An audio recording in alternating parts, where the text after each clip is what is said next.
Bonjour tout le monde, c'est Okan d'un23imo.ch, votre expert immobilier sur Sion et environ. Dans l'épisode précédent, nous avons vu qu'il était primordial de ne pas commencer une commercialisation avec des prix trop à la hausse. Du coup, dans ces deux prochaines vidéos, nous allons voir ensemble comment fixer correctement un prix de vente. Et la réponse, juste après le générique.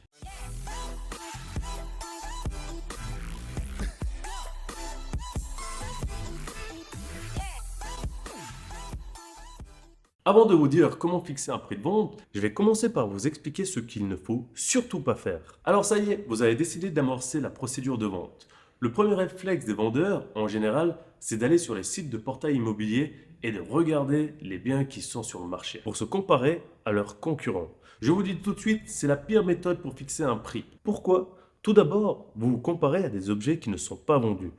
Ça n'a pas beaucoup de sens. La seconde raison est que vous ne savez pas comment vos concurrents ont établi le prix de vente. Est-ce que c'est un amateur qui vend tout seul? Est-ce que le courtier s'est plié au prix de l'acheteur pour avoir le mandat à tout prix? La troisième raison est que chaque appartement, villa, chalet est unique. Est-ce que vous avez les mêmes mètres carrés, la même vue, le même étage, les mêmes qualités des matériaux, les mêmes places de parc, la même année de construction, les mêmes finitions, les mêmes travaux à réaliser? Bref, vous avez compris, vous ne pouvez pas vous comparer. Et même si c'était le cas, que vous répondiez oui à toutes ces questions, vous ne savez pas à combien l'objet de votre concurrent a été réellement vendu. À moins d'avoir vu l'acte de vente, bien sûr. Mais on valait, cette information est confidentielle. Psst, je vais vous dire un secret. Il arrive que les gens ne disent pas la vérité quand ils annoncent le prix de vente à leur entourage. Donc, vous avez compris, vous ne pouvez pas fixer un prix par comparaison. Et ça, c'est une des choses que je dois souvent expliquer aux vendeurs lorsqu'ils me disent « Oui, mais ce bien sur tel portail, il est à 1 million ». Il faut savoir une chose, je vous ai déjà dit que je travaille sur un très petit secteur. Mais sur mon périmètre, je connais absolument tous les objets qui sont sur le marché public. Je sais quand les objets sont rentrés en commercialisation, quel était le prix de départ, combien il y a eu de baisse de prix, qui a le mandat, bref, je connais tout sur les objets qui ne sont pas off-market. Du coup, je dis aux vendeurs qui souhaitent fixer un prix par comparaison, mais ce bien avec lequel vous vous comparez, il est sur le marché depuis bientôt une année. Est-ce que vous voulez être dans la même situation que votre concurrent ou est-ce que vous voulez fixer un prix que le marché peut absorber et avancer dans votre projet de vie? J'espère que maintenant vous avez compris pourquoi on ne fixe pas un prix par comparaison. Ensuite, la deuxième grande erreur pour fixer un prix est en fonction de vos projets. Je rencontre tous les jours des personnes qui ont de nouveaux projets de vie. Ils veulent plus grand parce qu'ils vont devenir parents ou parce qu'ils vont partir dans le canton de Vaud. Ma foi, on fait tous des erreurs. Et du coup, ça demande plus de sous chez nos amis vaudois pour acheter. Alors, ils souhaitent vendre leurs biens en fonction de combien ils ont besoin.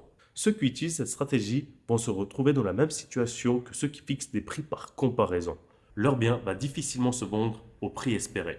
Un bien qui ne se vend pas et qui reste sur le marché, c'est un objet qui perd de la valeur. Je répète cette phrase parce qu'elle est tellement importante. Les biens qui restent sur le marché perdent de la valeur. Le conseil que je viens de vous donner là, il vaut des dizaines de milliers de francs. Ne ratez pas votre entrée sur le marché en faisant n'importe quoi. D'ailleurs, j'ai fait une vidéo avec des statistiques sur la vente des objets sur Sion que je vous invite à aller voir. Et combien même, imaginons que nous trouvons le pigeon idéal.